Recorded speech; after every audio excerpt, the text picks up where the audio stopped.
Nebo na nějaký filmečky, když se koukal. Takže mrknem na nějaký krásný filmeček. A To naší milované, ještě to nevím. Pak si dát pár koleček, pár zaplavat, Aha. pár tomců.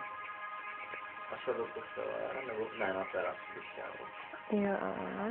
Mm. Ještě si můžeme koupit nějaké pečivo nebo tak, ať nehladovíme. Pití hlavně. Ty bychom měli koupit, jo. A nějaké pečivo třeba na večer, už jenom nemusíme už nic takového sytého, myslím, že jsme přejedení dost momentálně. To 100%. Jsou to tortillány. Po té dvojité tortile, obrovské To sofatek jsme měli skali. vyfotit ještě jak to, jo. Jak byla ta půlka přímo, když jsme měli jen jednu půlku a vyfotit to a zase rovnání s kartečkem. No, Cenově je to jakože, ale to, hej. špatně přijatelné. Cenově jako je to stejné, ale v tom to je to výsměch, prostě to stejné, to je šílené. A pak do toho dají srcovou zeleninu a tak dál. Pak to srovnáme s mekáčem. Co? Pak to srovnáme s mekáčem, až tam budu. Uvidíme. Mekáči se nedělají tortily, ale. Ne? A vrepy se tam dělají, ne? Co? McWrapy. Magety? Vrepy. Vrety? McWrap. Wrap. To nevím, hej. McWrap, to je něco taková maličká tortilka, no. Jo? Něco takového, no. Dá se do toho kuřecí maso. Ale tady to kuřecí chutnalo víc, teda než jak to známého, no. No, než z toho gnoča nás ochutnalo jako ryba. Nebo croissant, nebo něco podobného. Jako známý dělal taky jako kuřecí vždycky jako s těmi loupínkama, ne? Aha. A od něho mi to nějak moc nechutnalo, tady to bylo lepší, teda mi přišlo, no.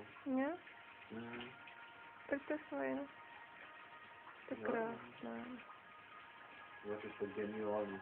Krásné. Jakože za 80 kaček jsem se přešla jak dobytek, jako. Asi tak.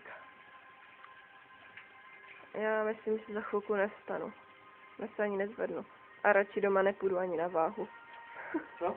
Radši doma nepůjdu na váhu, jak přijedu. To nejdřív vyběhám v mekáči. Ne. Jo. A přísahám Bohu, že nebudu kupovat v mekáči svačiny. Ty tam si prý můžeš dělat to podle sebe, také mixy. Jestli jdeš třeba normálně jako cheese, ne, normálního.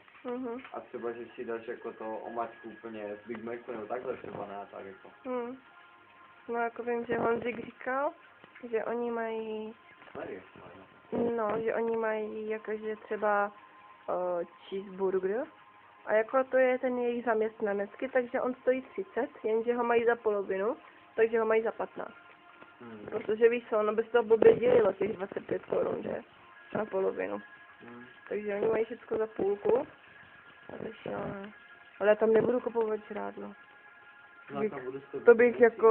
To bych. To je jenom ta akce, jak tam, jako jak pracuješ v noc? Nevím. Nevím, ale prostě. Jo, to můžu se. Ale jako šílené. A to musí být na pokladně, že? Abych měl. Co? Asi jo. To je ale hrozné. A já to nedám dolů. Dáš. Nedám, nevypadne. Zvládneš, zkus to. Jo, to točí, to je svině. Zkus to.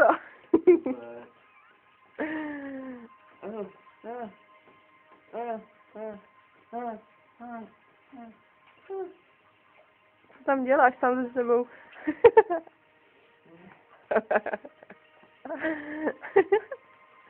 Pako. Jsi kopito. Jeli to. Ne. Je. Ty jsi jak ten peška. Jak chce ven? No nechej ho ven. Nechej ho jít ven. Dej mu volnost, svobodu. Jo, utek. Počkej, my jsme jako na American Horror Story vlastně. Ne. Jo, ty jsi to slíbila. Uvidíme. Ne, žádné uvidíme. Ty jsi to slíbila. Možná. Ty jsi to slíbila. No jo, no. My se na to budeme koukat. A už nám to tu zase krásně svítí. Kdyby mohl být to skoro celé, už je to docela dlouho, co si jsme, to by stačilo udržení. Uvidíme. Co? Uvidíme, jak dlouho tu jsme. Jsi koukala, to jsme na stojí 90 kaček, myslím. Jo?